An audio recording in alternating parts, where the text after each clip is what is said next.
for all Australians.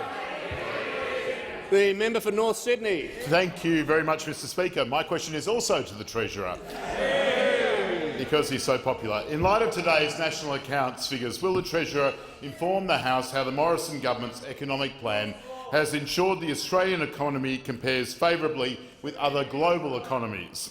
Is the Treasurer aware of any other alternative approaches?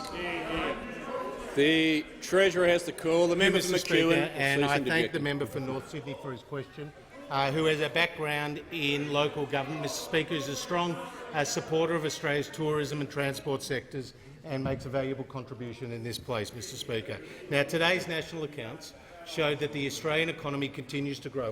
We are in our 29th consecutive year of economic growth. No other developed nation has had a run like we have had, Mr Speaker, where we've got through the global financial crisis, we got through the Asian financial crisis, we got through the dot-com boom and bust, Mr Speaker, and we have seen today's national accounts a 0.5% increase in growth for the December quarter, Mr Speaker, and we've seen growth through the year increase to 2.2%. Mr Speaker, through the December quarter, through the year compared to the 1.8% through the year the September quarter. Now, household consumption contributed to growth today, and we saw an increase in 13 out of the 17 separate categories in relation to consumption. Importantly, 5 out of the 7 discretionary categories also saw an increase. We saw net exports contribute to the growth number today. We saw public final demand, with government consumption,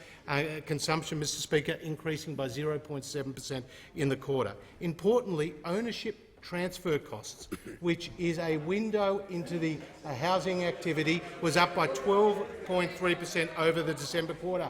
And for those members of this place with mining companies and mining sites across their electorate, we saw a 5% increase in mining investment, Mr Speaker. And machinery and equipment increased in December by 0.9%.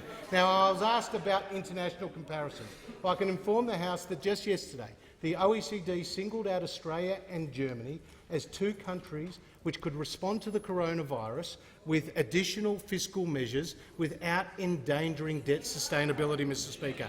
We also know that the IMF, as recently as January, was saying that the Australian economy will grow faster this year and next than the United States, than the United Kingdom, than Canada, than Japan, than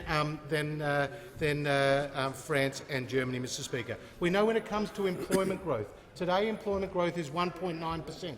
That's nearly twice the OECD average and nearly 3 times what we inherited from the Labor Party. Now, Mr Speaker, we know that in the December quarter we saw our growth more so greater than the OECD average, greater than the euro area, greater than Canada, greater than the United Kingdom. So, according to the Reserve Bank Governor, the fundamentals of the Australian economy are very good.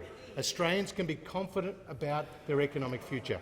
Only the Labor Party will talk down the Australian economy, and only the coalition can be trusted to create more jobs and lower taxes.